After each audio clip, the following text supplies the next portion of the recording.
ನಮಸ್ಕಾರ ಸ್ನೇಹಿತರೆ, 24ಗೆ ಸ್ವಾಗತ.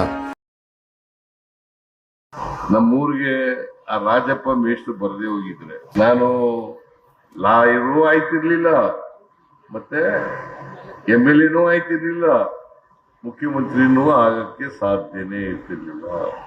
ಇವೆಲ್ಲ ಆಗ್ಬೇಕಾದ್ರೆ ದೇವ್ರ ದಯೆ ಇರ್ಬೇಕು ಅಲ್ವಾ, ಜನರ ದಯೆ ಇರ್ಬೇಕು, ಜನರ ಆಶೀರ್ವಾದ ಇರ್ಬೇಕು.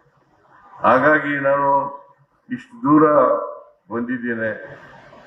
ಇವತ್ತು ನಾರ್ಮಲಿ ನಾನು ಹೆಚ್ಚು ದೇವಸ್ಥಾನಗಳಿಗೆ ಹೋಗಲ್ಲ, ಜನರ ಸೇವೆ ಮಾಡೋದೇ ದೇವರು. ಬಸವಣ್ಣ ಏನಂತ ಹೇಳಿದಾನೆ, ಉಳ್ಳವರು ದೇವಾಲಯ ಮಾಡುವರು, ಉಳ್ಳವರು ದೇವಾಲಯ ಮಾಡುವರು, ನಾನೇನು ಮಾಡಲಿ ಬಡವನಯ್ಯ, ನನ್ನ ಕಾಲೇ ಕಂಬ, ದೇಹವೇ ದೇಗುಲ, ಶಿರವೇ ವನ್ನ ಕಳಸವಯ್ಯ, ಕೂಡಲ ಸಂಗಮ ದೇವ. ಅದರಿಂದ ದೇವರು ಇಲ್ಲೇ ಇದ್ದಾನೆ, ದೇವರು ಇಲ್ಲೇ ಇದ್ದಾನೆ. ನಾವು ಒಳ್ಳೇದ್ ಮಾಡ್ತೀವ ಕೆಟ್ಟದ್ ಮಾಡ್ತೀವ ಅಂತ ದೇವರು ನೋಡ್ತಾ ಇರ್ತಾನೆ. ಸಾಧ್ಯವಾದ ಮಟ್ಟಿಗೆ ಒಳ್ಳೇದ್ ಮಾಡಕ್ ಆಗದೇ ಹೋದ್ರು ಕೂಡ ಕೆಟ್ಟದಂತೂ ಮಾಡಕ್ ಹೋಗ್ಬೇಡಿ.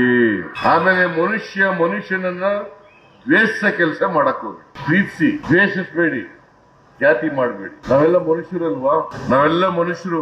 ಈಗ ಈ ಊರಿನಲ್ಲಿ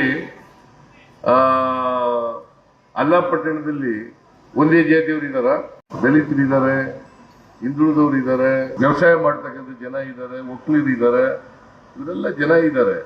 ಆದ್ರೂ ಕೂಡ ಒಂದು ಅನ್ಯೂನ್ಯತೆ ಬೆಳಕ ಬಂದಿದೆ. ಎಲ್ಲ ಜನರಲ್ಲೂ ಕೂಡ ಒಂದು ಅನ್ಯೂನ್ಯತೆ ಬೆಳಕ ಬಂದಿದೆ.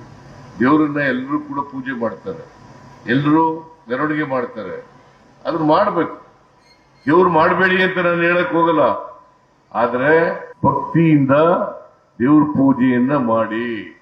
ಭಕ್ತಿ ಇಲ್ಲದೆ ಮಾಡಕ್ ಹೋಗ್ಬೇಡಿ, ಕಪಟವಾಗಿ ಪೂಜೆ ಮಾಡಬಾರ್ದು, ಭಕ್ತಿ ಪೂಜೆ ಮಾಡಬೇಕು. ಅದಕ್ಕೆ ಬಸವಣ್ಣವರು ದೇವರು ಮತ್ತೆ ಭಕ್ತರ ಮಧ್ಯೆ ದೇವ್ರ ಪೂಜಾರಿಗಳು ಬೇಡ ಅಂತ ಬಿಟ್ಬಿಟ್ರು, ಹೇಳ್ಬಿಟ್ರು. ಅದಕ್ಕೆ ಇಷ್ಟಲಿಂಗ ಮಾಡಿ ಅಂತ ಹೇಳುದು. ನೀವು ಇಷ್ಟಲಿಂಗ ಮಾಡಬೇಕು ಅನ್ನೋದಾದ್ರೆ, ಎಲ್ಲದಕ್ಕೂ ಮನುಷ್ಯತ್ವ ಇಲ್ಲದೆ ಹೋದ್ರೆ, ನೀವು ಭಕ್ತಿಯಿಂದ ಪೂಜೆ ಮಾಡದೆ ಹೋದ್ರೆ, ನೀವು ಕೆಟ್ಟದ್ದು ಮಾಡಿದ್ರೆ, ಇನ್ನೊಬ್ಬರನ್ನ ದ್ವೇಷಿಸಿದ್ರೆ ಯಾವ ದೇವರು ಕೂಡ ಒಳ್ಳೇದು ಮಾಡಲ್ಲ. ಬಸವಣ್ಣವ್ರು ಏನ್ ಹೇಳಿದ್ದಾರೆ ಬಹಳ ಸುಲಭವಾಗಿ ಅಂತಂದ್ರೆ, ಆಚಾರವೇ ಸ್ವರ್ಗ, ಅನಾಚಾರವೇ ನರಕ.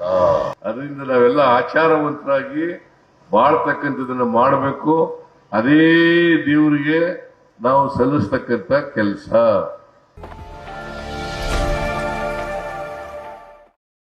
ಸ್ನೇಹಿತರೆ, ಈ ವಿಡಿಯೋ ಬಗ್ಗೆ ನಿಮ್ಮ ಅಭಿಪ್ರಾಯ ಕಮೆಂಟ್ ಮಾಡಿ ಹೇಳಿ, ಲೈಕ್ ಮಾಡಿ, ಶೇರ್ ಮಾಡಿ, ಬೆಲ್ ಬಟನ್ ಒತ್ತೋದು ಮರಿಬೇಡಿ. ಏಕೆಂದರೆ ನಮ್ಮ ಪ್ರತಿಯೊಂದು ವಿಡಿಯೋ ಮೊದಲು ನಿಮಗೆ ತಲುಪಬೇಕು. ನಮಸ್ಕಾರ.